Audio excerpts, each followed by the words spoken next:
When Shayna Baszler and Nia Jax won the tag team championships, I had no idea we're about to see Nia Jax on both shows. WWE, please stop spoiling us. This is way too good. And by the way, I have this weird feeling, unrelated, but I have this feeling that injuries in the WWE are gonna happen twice as often. Just a random thought. SmackDown was decent. Roman Reigns finally revealed why he turned heel. I did it for The Rock. What a great cousin. We got the split of Sasha Banks and Baylor. Baylor and Banks. And we got this tease. And I know who this superstar is, and I'm pretty sure most of you are not gonna be very happy about it. I've watched Nia Jax on both Raw and SmackDown, and now I need glasses. Imagine turning on Fox News. How's it feel to be the biggest star in WWE? Roar. So let's talk about SmackDown, people. A lot of stuff happened, a very important show, and this show actually kicked off with Roman Reigns and Paul Heyman. What an entrance from Roman, the Universal Champion, and this was the first time they actually talked. Paul Heyman lets the fans know that it wasn't Paul Heyman corrupting Roman Reigns. It was Roman Reigns corrupting Paul Heyman. So it was Roman's idea to turn heel, basically. Heyman says he was basically fired by the WWE, thrown into the shark-infested ocean of obscurity, only to be rescued, saved, and pulled onto the island of relevancy by this man. He basically says that no matter what, no matter any illnesses or anything, Roman Reigns always delivered and sometimes over-delivered. But he never got a thank you. Where's the appreciation? That's already a good explanation. Like I've said, the only reason Roman Reigns should turn heel is because he wasn't appreciated by the fans or maybe even WWE. He says the Fiend or a monster can't beat champions. And Paul Heyman makes a point that Roman Reigns looks like a real champion. And he also said he's going to be a better champion than Drew McIntyre. We got a triple threat #1 contenders match on Raw. Well, on SmackDown, we're gonna get a fatal 4-way. He also says the names of the 4 competitors don't deserve to come out of his mouth or Roman Reigns' mouth. So he will leave it to Anderson Cooper and Carmella's latest boyfriend. Boom, that is the best promo of all time. I don't care. He called Roman reigning, defending, undisputed Universal Heavyweight Champion. Roman takes the microphone and says he's a man of his word. He did exactly what he said at Payback. He changed his catchphrase a bit. It's not his yard anymore, it's his island. Basically a very good heel promo by Roman Reigns and Paul Heyman. I don't think Roman Reigns is that bad on the microphone, but now when he has Paul Heyman, it's so much better. I guess it would work for Roman Reigns to be a heel on his own, but Paul Heyman is always a plus. If WWE really care, it's gonna work. We got Tag Team Championship #1 contenders match. Heavy Machinery versus The Miz and John Morrison. Didn't really care about this one. How many times we're gonna watch this, man? How many times? Heavy Machinery won the match, but John Morrison stole the Money in the Bank briefcase. However, Otis didn't even keep the contract in that briefcase. He knew that, it might get stolen, so he kept the contract in the little lunchbox. And John Morrison got a sandwich. It was actually pretty funny. I don't get John Morrison and The Miz. Sometimes I can die from cringe, so I just cannot stand them. And sometimes they're hilarious, like genuinely funny. We got Jey Uso talking to Roman Reigns. Jey is wondering what the hell is happening with Roman Reigns being with Paul Heyman. Roman says, don't worry about it, I have this under control. Jay's like, I got your back. Roman is like, yeah, okay, I'm busy. And Jey doesn't really understand what the hell is happening right here. We're gonna talk about this whole situation a little bit later. I'll let you know my thoughts. Oh, by the way, let's talk about this teaser. So I think it's Eva Marie judging from this tweet. Yeah. And I don't mind it, I don't care.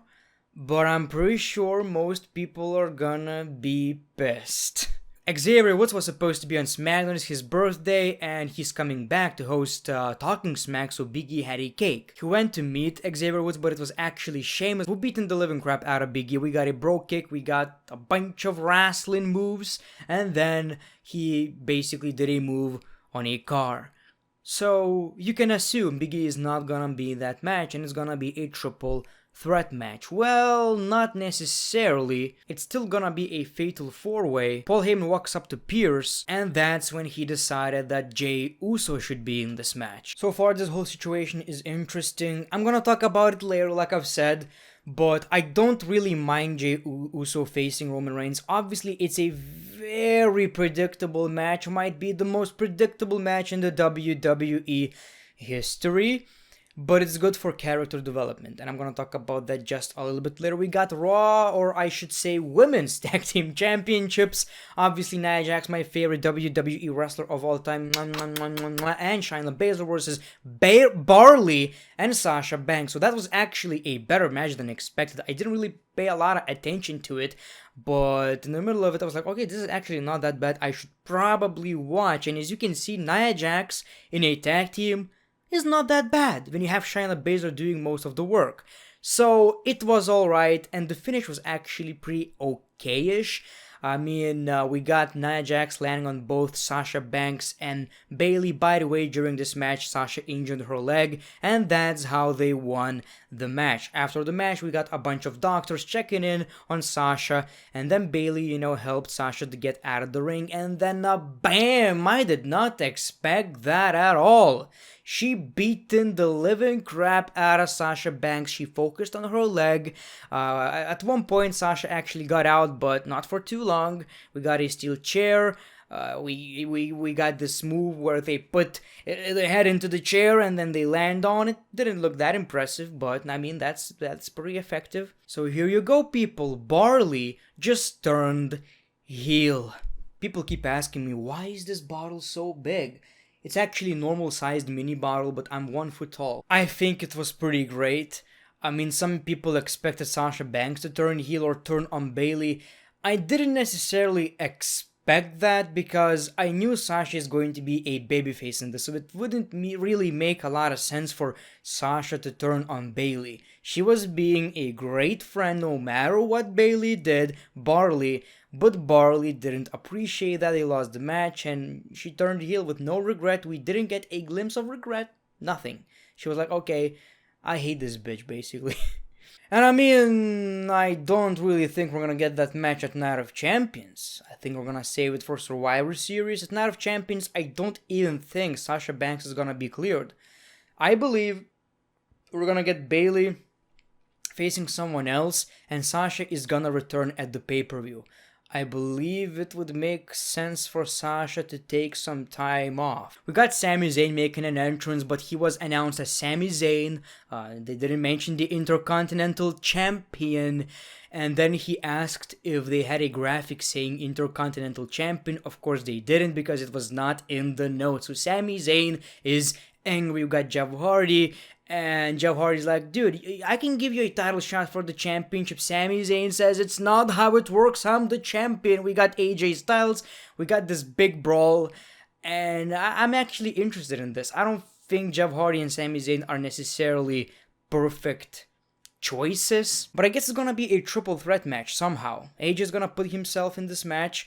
And we're going to get this championship match, and I don't know how should I call it, for two championships, for one championship.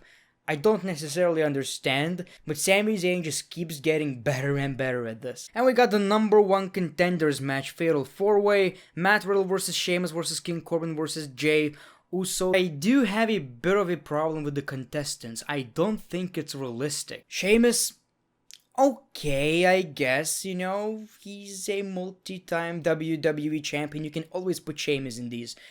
Jey Uso, well, that was negotiated by Paul Heyman. I get that. Big E would have made a bit sense.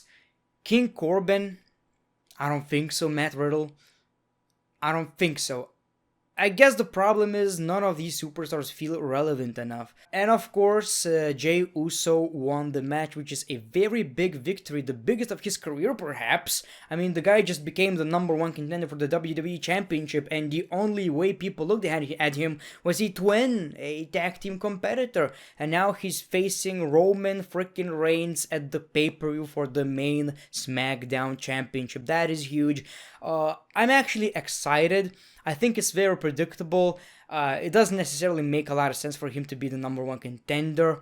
But, I mean, kayfabe-wise, Paul Heyman decided to give him this opportunity. I don't know what kind of powers he has, but he has. And he won that match. So I guess it kind of makes sense. And out of every competitor, I mean, Big E was not in this match. Who else did you wanted? Maybe Matt Riddle, but I'm just not a fan of Matt Riddle. I don't care. So I think it's gonna be great for Roman Reigns' heel character development. I think we're gonna get him beating his own cousin, maybe turning on him. I believe this has a lot of potential, or maybe we're gonna get this reunion. I don't know what's gonna happen, but this is just basically a little detail to this whole heel turn of Roman Reigns. I think they're building towards Roman Reigns versus Big E at a big pay-per-view. I believe that's the goal. And I mean, Night of Champions is not even a big pay-per-view. So I guess it makes sense. I'm excited. The SmackDown was alright. A lot of stuff happened. And so far, in my opinion, Roman Reigns' heel turn is working. It really is. So thank you for watching the video, The Great One. Peace, love, and hugs. It's been a pleasure.